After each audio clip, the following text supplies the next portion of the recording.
नमस्कार, आप देख रहे हैं जनता समाचार, जनता के लिए जनता की आवाज। तो आइए खबरों का सिलसिला जारी रखते हैं।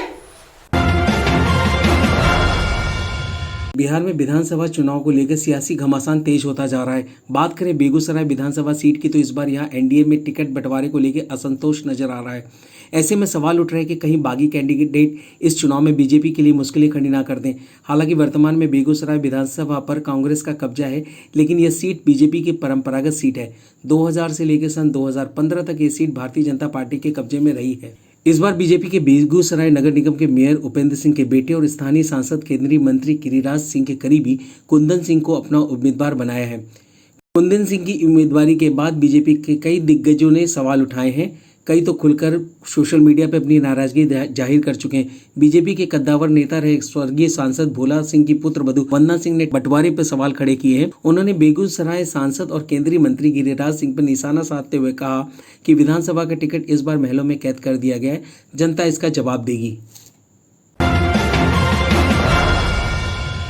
बीजेपी सरकार ने आगामी उपचुनाव में स्टार प्रचारकों की लिस्ट तैयार कर ली है। इस लिस्ट में ज्योतिरादित्य सिंधिया का नाम 10वें नंबर पर है। इस बात को लेकर कांग्रेस ने बीजेपी पर तंज कसा है। जबलपुर थाना बेलगांव अंतर्गत ब्योहार बाग में हुई लूट का खुलासा आज पुलिस ने कर दिया है। पुलिस ने 3 आरोपियों को गिरफ्तार कर उनके पास से छीने हुए 3 मोबाइल, स्कूटी पेप और 2 मोटरसाइकिलें बरामद कर ली हैं। 3 लड़के पीछे से आए और इन्होंने चलते चलते ही जो है जबरदस्ती उसके हाथ से वीवो कंपनी का मोबाइल छीन लिया।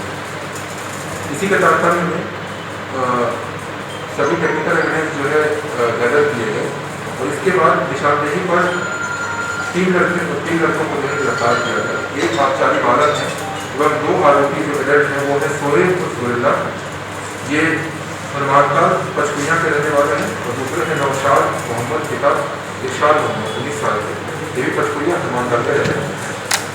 इनके पास से जो प्रकरण में रैपिड यूज हुई, स्कूटी यूज हुई थी, उसको भी जब्त किया गया। साथ ही साथ इन्होंने 2 मोटरसाइकिल भी चुराई थी।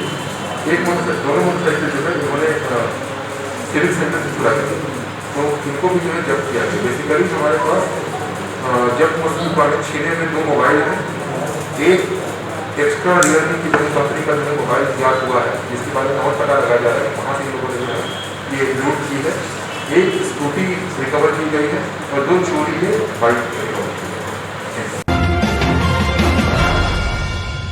असम से एक बड़ी खबर सामने आई है। असम सरकार ने राज्य के सभी मदरसों को बंद करने का निर्देश दे दिए हैं जो सरकारी सहायता से चल रहे थे।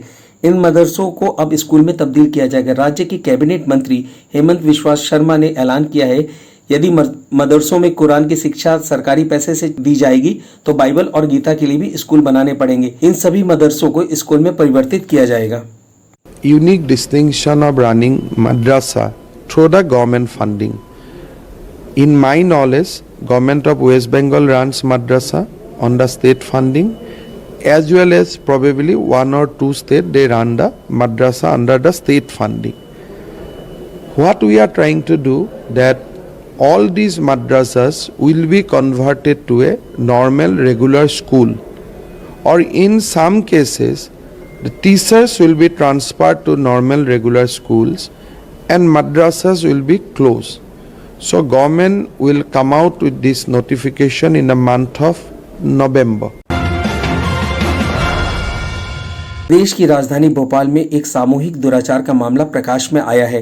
पबजी गेम के बहाने 3 युवकों फुरेज, फरहान और रिजवान ने एक 14 वर्षीय बालिका को बहला फुसलाकर रंभा नगर क्षेत्र में बुलाया और उसके साथ सामूहिक दुष्कर्म किया।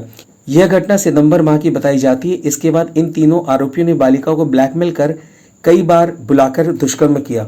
पुलिस ने कड़ी मशक्कत के बाद 14 अक्टूबर को इन तीनों आरोपियों को धर दबोचा है। कश्मीर की पूर्व मुख्यमंत्री महबूबा मुफ्ती को 14 महीने बाद आज रिहा कर दिया गया है। जम्मू कश्मीर प्रशासन के प्रवक्ता रोहित कंसल ने इसकी जानकारी दी। महबूबा को पिछले साल कश्मीर में अनुच्छेद 370 के हटाए जाने पर गड़बड़ी की आशंका से नजरबंद कर दिया गया था। रिहा होने के बाद उन्होंने फिर वही अपना पुराना राग अलापा और अनुच्छेद 370 वापस लगाने की मांग की है। भारतीय रेल ने आने वाले कुछ समय में विशेष रेलगाड़ियों में सिर्फ एसी कोच लगाने का फैसला किया है। इन एसी कोच वाली ट्रेनें 130 किलोमीटर की रफ्तार से दौड़ेंगी। इस खबर से मध्यम और निम्न वर्ग के रेल यात्रियों में घोर निराशा फैल गई है। हालांकि सामान्य श्रेणी वाली रेलगाड़ियां अभी भी पहले की तरह ही चलेंगी, परंतु उनकी स्पीड थोड़ी कम होगी। रेलवे बोर्ड का कहना है कि ट्रेन को पूरी तरीके से एसी कर देने से रेलवे का अतिरिक्त लाभ होगा।